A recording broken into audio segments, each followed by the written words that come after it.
আরজিকর হাসপাতালে কর্তব্যরত অবস্থায় এক লেডি চিকিৎসক খুনের ঘটনার প্রতিবাদে সারা রাজ্য জুড়ে সরকারি হাসপাতালে জুনিয়র ডাক্তাররা তাদের কর্মবিরতি ও বিক্ষোভ কর্মসূচি শুরু করেছে। এমনই চিত্র ধরা পড়ল আমাদের ক্যামেরায়। বাঁকুড়া সম্মিলনী মেডিকেল কলেজ হাসপাতালে শুধুমাত্র এমার্জেন্সি পরিষেবা চালু রেখে সমস্ত বিভাগের জুনিয়র ডাক্তাররা তাদের সহকর্মী লেডি ডাক্তার খুনের প্রতিবাদে হাসপাতালে কর্মবিরতি শুরু করেছেন।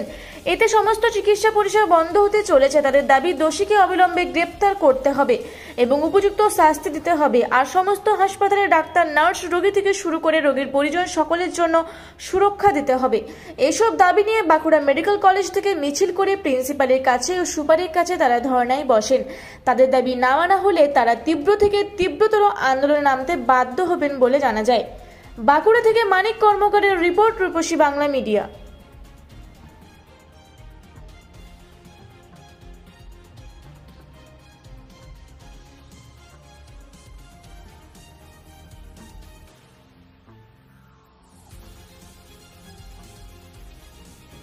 কোথাও কোনোদিন ঘটেছে বলে শুধু আমার রাজ্য নয়, সারা ভারতবর্ষে কোথাও কোনোদিন এরকম দুঃখজনক, বেদনাদায়ক, মর্মান্তিক ঘটনা ঘটেছে বলে আমাদের মনে হয় না। ফলে আমাদের একজন কলিগ, একজন ছোট সন্তানের মতো একটা মেয়ে, সে তার কর্মস্থলে ডিউটিরত অবস্থাতে তার যদি এরকম একটা ঘটনা ঘটে, তাহলে আপনারাই বলুন আমরা কি করতে পারি। ফলে আমরা চাইছি অবিলম্বে উচ্চ পর্যায়ে তদন্ত হোক, তদন্তের পরিপ্রেক্ষিতে যে দোষী হবে সর্বোচ্চ শাস্তি পাক, এবং একই সঙ্গে এটাও আমরা দাবি করছি যে প্রশাসন ওখানে বসে আছে তাদের বিরুদ্ধে গত সাম্প্রতিক সময়ে নানা। ধন্যবাদ।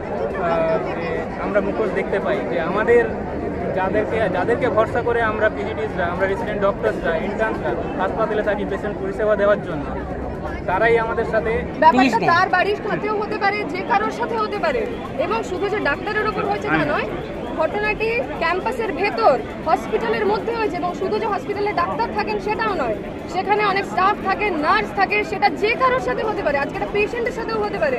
একটা পেশেন্ট ধরুন শৌচালয়ে গেছে, বাথরুমে গেছে, সেখানে যদি কারোর সাথে এই রেপ কেস বা যদি এই খুনের ঘটনাটি হয়, সেটাকে মেনে নেবে? তখন কিন্তু গোটা সমাজ একজোট হবে, তখন বলবে যে একটা হসপিটালের ভেতরে কি করে এই ঘটনাটা হতে পারে। কিন্তু যখন আজকে ব্যাপারটা ডাক্তারের সাথে হয়েছে, কতজন এবং কতজন নন মেডিকো এটা নিয়ে কথা বলছে আমাকে একবার বলুন, এবং কতজন জানেন সেটা নিয়ে বলুন। আমরা রোজ নিরাপত্তাহীনতায় ভুগি।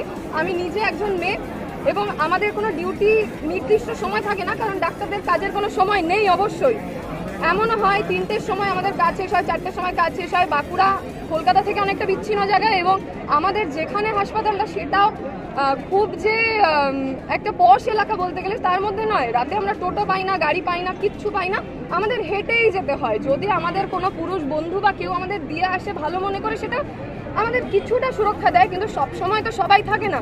একা একা আমি নিজে রোজ অনেক দিন দেখা গেছে একা ঘরে ফিরেছি, এবং আমি পুরো রাস্তায় প্রত্যেক স্টেপ যেতে যেতে মনে হয় যে আমাকে কেউ এখন কিছু বলবে না তো, আমার সাথে কিছু হয়ে যাবে না তো, আমাকে একটা হাসপাতালের ক্যাম্পাসের মধ্যে এই নিরাপত্তাহীনতায় কেন ভুগতে হবে। এবং এখানে নির্দিষ্ট কোনো ব্যবস্থা রাখা হোক যাতে আমরা সঠিক সময় যেতে পারি বা এমন।